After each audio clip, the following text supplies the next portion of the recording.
लेखक कौन है? तो यहाँ पे इसका सही आंसर हो जाएगा ऑप्शन नंबर ग यानी मैक्स मूलर। नेक्स्ट क्वेश्चन है कि नलिनी विलोचन शर्मा का जन्म डैश में हुआ था? तो इसका जन्म हुआ था पटना में, तो ऑप्शन नंबर आपका यहाँ पे क राइट हो जाएगा। उसके बाद क्वेश्चन नंबर तीसरा है कि मैक्स मूलर के अनुसार सर्वाधिक संपदा और प्राकृतिक सौंदर्य से परिपूर्ण देश कौन सा है? तो इसका सही आंसर हो जाएगा आपका ऑप्शन नंबर क यानी भारत। उसके बाद क्वेश्चन नंबर चौथा है कि सेन साहब अपने पुत्र को बनाना चाहते थे। सेन साहब जो अपने पुत्र को क्या बनाना चाहते थे? तो ऑप्शन आपका यहाँ होगा क यानी बिजनेसमैन या इंजीनियर।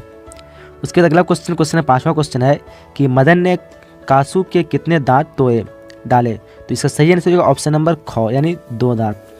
अगला क्वेश्चन है कि प्लेटो का संबंध किस देश से है? तो इसका संबंध है यूनान से, ऑप्शन आपका डी यहाँ पे राइट हो जाएगा। उसके बाद क्वेश्चन नंबर सातवां क्वेश्चन देख पा रहे आप लोग कि हीरो सीमा कहाँ है? तो पता होगा सबको, ऑप्शन नंबर यहाँ पे डी हो जाएगा, नहीं जापान में। कहाँ पे है? तो जापान आपका सही आंसर हो जाएगा। उसके बाद अगला क्वेश्चन नंबर आठवां देख पा रहे आप लोग कि हिंदी के आदि कवि कौन है? तो यहाँ पे इसके सही आंसर की बात करो तो ये हो जाएगा आपका ऑप्शन नंबर डी यानी सरहपाद। उसके बाद अगला क्वेश्चन नंबर नौवां देख पा रहे आप लोग कि बहादुर का पूरा नाम क्या था? तो इसका सही आंसर होगा ऑप्शन नंबर ख यानी दिल बहादुर। अगला क्वेश्चन नंबर 10वां क्वेश्चन कि बहादुर कौन था? तो बहादुर क्या था? एक नौकर था, ऑप्शन आपका यहाँ पे ग राइट हो जाएगा। अब बढ़ते हैं नेक्स्ट क्वेश्चन की तरफ। क्वेश्चन नंबर 11वां क्वेश्चन है कि साहित्य सापेक्ष रूप में से क्या होता है? तो यहाँ पे इसका सही आंसर की बात करें तो ये हो जाएगा आपका ऑप्शन नंबर घ यानी स्वाधीन। अब अगला क्वेश्चन नंबर 12वां क्वेश्चन देख पा रहे हो कि एथेंस किस महादेश में है? तो इसका सही आंसर की बात करें तो ये हो जाएगा ऑप्शन नंबर क यानी यूरोप। अगला क्वेश्चन नंबर 13वां क्वेश्चन है कि परंपरा का मूल्यांकन किन की पुस्तक है? तो यहाँ पे इसका सही आंसर का ऑप्शन नंबर ग यानी राम विलास शर्मा। अब अगला क्वेश्चन नंबर 14वां क्वेश्चन है कि पंडित बिरजू महाराज है? तो यहाँ पे सही आंसर की बात करें तो ये हो जाएगा आपका ऑप्शन नंबर घ यानी नर्तक। उसके बाद अगला क्वेश्चन नंबर 16वां देख पाए आप लोग कि शंभू महाराज बिरजू महाराज के कौन थे? तो सही आंसर हो जाएगा ऑप्शन नंबर सी यानी चाचा। उसके बाद क्वेश्चन नंबर 17वां क्वेश्चन है कि नट रंग पत्रिका का संबंध है? तो यहाँ पे इसका सही आंसर हो जाएगा ऑप्शन नंबर घ यानी रंग कर्म से। उसके बाद क्वेश्चन नंबर आप लोग देख पा रहे 18वां क्वेश्चन कि अविन्यो कहाँ स्थित है? तो यहाँ पे इसका सही आंसर हो जाएगा आपका ऑप्शन नंबर घ हो जाएगा यानी फ्रांस। उसके बाद क्वेश्चन नंबर 19वां क्वेश्चन है कि ला शत्रुज क्या है? तो यहाँ पे इसका सही आंसर की बात करो तो ये हो जाएगा आपका ऑप्शन नंबर ग यानी ईसाई मठ। उसके बाद क्वेश्चन नंबर 20वां क्वेश्चन देख पा रहे आप लोग कि सुकुमार गंधर्व है?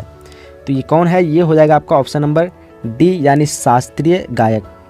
उसके बाद क्वेश्चन नंबर 21वां क्वेश्चन है कि यथासंभव में कौन सा समास है? तो कौन सा समास हो जाएगा? ये हो जाएगा आपका ऑप्शन नंबर डी यानी अव्ययी भाव समास।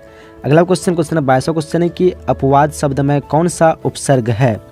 तो इसका सही आंसर हो जाएगा ऑप्शन नंबर क यानी अप। अब अगला क्वेश्चन है कि संत मछली लेकर क्यों भागा? तो क्यों भागा था? ये हुआ आपका ऑप्शन नंबर डी यानी कुएं में डालने के लिए, ऑप्शन नंबर आपका डी यहाँ पे राइट हो जाएगा। उसके बाद क्वेश्चन नंबर 24वां क्वेश्चन है कि झोले में कितनी मछलियाँ थी? तो झोले में 3 मछलियाँ थी, ऑप्शन आपका यहाँ पे सी राइट हो जाएगा। क्वेश्चन नंबर 25वां क्वेश्चन कि बिस्मिल्लाह खां के बचपन का क्या नाम था? तो यहाँ पे आंसर हो जाएगा ऑप्शन नंबर ग यानी कमरुद्दीन। उसके बाद क्वेश्चन नंबर 26वां क्वेश्चन है कि नेमत का एक अर्थ होता है?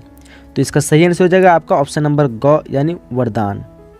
उसके बाद क्वेश्चन नंबर 27वां क्वेश्चन है कि शेक्सपियर किस भाषा के कवि है? पता होगा सबको, ऑप्शन नंबर यहाँ पे सी बी हो जाएगा, यानी अंग्रेजी भाषा के।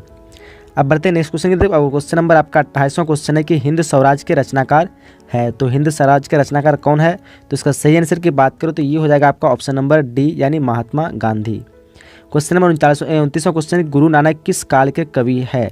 तो गुरु नानक हो जाएगा आपका ऑप्शन नंबर ग यानी भक्ति काल के कवि है। अब 30वां क्वेश्चन है गुरु नानक की रचनाओं का संग्रह डैश ने किया? तो इसका सही आंसर होगा ऑप्शन नंबर क यानी गुरु अर्जुन देव। अब अगला क्वेश्चन 31वां क्वेश्चन है कि मिस्र में से किन्हें प्रेम की पीर का कवि कहा जाता है? तो यहाँ पे इसका सही आंसर की बात करो तो ये हो जाएगा आपका ऑप्शन नंबर ख यानी घनानंद।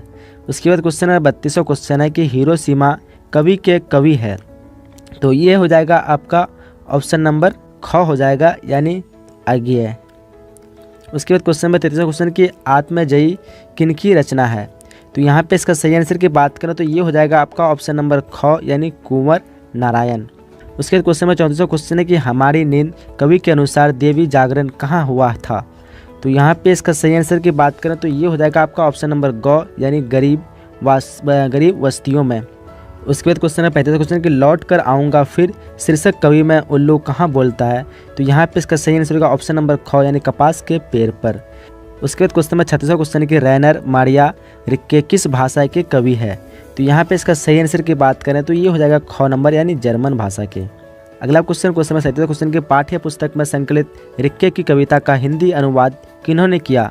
तो यहाँ पे इसका सही आंसर की बात करें तो ये हो जाएगा आपका ऑप्शन नंबर ग यानी धर्मवीर भारती। अब अगला क्वेश्चन 38वां क्वेश्चन कि नगर कहानी के रचनाकार कौन है, यानी यहाँ पे आपको बताना है कि इनमें से कौन है। तो ये हो जाएगा आपका ऑप्शन नंबर क यानी क हो जाएगा यानी सुजाता। उसके बाद क्वेश्चन में 39वां क्वेश्चन है कि विसर्ग संधि का उदाहरण है। तो विसर्ग संधि का उदाहरण यहाँ पे हो जाएगा ऑप्शन नंबर सी यानी निरंतर। उसके बाद क्वेश्चन नंबर 40वां क्वेश्चन कि स्वर संधि के कितने भेद होते हैं।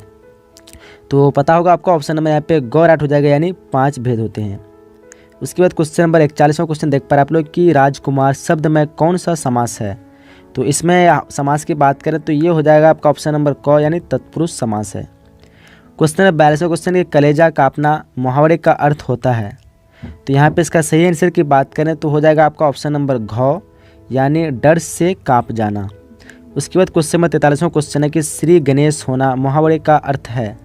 तो इसका सही आंसर की बात करें तो ये हो जाएगा आपका ऑप्शन नंबर ख यानी प्रारंभ होना। उसके बाद क्वेश्चन नंबर 44वां क्वेश्चन है कि आयात का विलोम होता है। तो आयात का विलोम होता है निर्यात यानी ऑप्शन नंबर आपका यहाँ पे क राइट हो जाएगा। उसके बाद क्वेश्चन देख पा रहे हैं आप लोग 45वां क्वेश्चन कि कुटिल का विलोम होता है। तो कुटिल का विलोम क्या होता है। तो ये हो जाएगा आपका ऑप्शन नंबर क यानी सरल होता है। कुटिल का क्या होता है, सरल आपका सही हो जाएगा। उसके बाद क्वेश्चन नंबर 46वां क्वेश्चन देख पा रहे हैं आप लोग कि पत्थर का पर्यायवाची शब्द है। इन तीनों में से चारों में से कौन पत्थर का पर्यायवाची होगा। तो सही आंसर की बात करो तो ये हो जाएगा आपका ऑप्शन नंबर ख यानी पाषाण। उसके बाद क्वेश्चन नंबर 47 क्वेश्चन कि अमृत का पर्यायवाची शब्द है। तो इन चार में कौन होगा। तो सही आंसर की बात करो ऑप्शन नंबर ख हो जाएगा यानी पीयूष। उसके बाद क्वेश्चन नंबर 48वां क्वेश्चन है कि वह शब्दांश जो किसी शब्द के पूर्व जोड़ा जाता है उसे कहते हैं। तो उसे क्या कहते हैं, आसान सा क्वेश्चन है, ये हो जाएगा ऑप्शन यानी आपका क 48 का राइट हो जाएगा। उसके बाद क्वेश्चन नंबर 49वां क्वेश्चन है कि समझौता में कौन सा प्रत्यय लगा हुआ है। तो समझौता में आपका सही आंसर होगा ख यानी औता, जो यहाँ पे लगा हुआ है ये प्रत्यय लगा हुआ है। उसके बाद क्वेश्चन 50वां क्वेश्चन जो कि इस वीडियो का लास्ट क्वेश्चन है कि स्वागत शब्द में कौन सा उपसर्ग लगा हुआ है। तो उपसर्ग यहाँ पे कौन सा हो जाएगा, ये हो जाएगा आपका ऑप्शन नंबर क यानी सु। तो यहीं तक क्वेश्चन था। आपने अभी तक वीडियो को लाइक नहीं किया तो वीडियो को लाइक कर दीजिए और दोस्तों के साथ शेयर कर दीजिए। काफ़ी महत्वपूर्ण इंपॉर्टेंट क्वेश्चन है, तो आप लोग इसे पूरी तरह से एक बार में समझ में तो दोबारा वीडियो को देख लीजिए। तो यहीं तक वीडियो को हम लोग समाप्त करते हैं, मिलेंगे अगले वीडियो में। जब तक के लिए जय हिंद, जय Bharat and thanks for watching.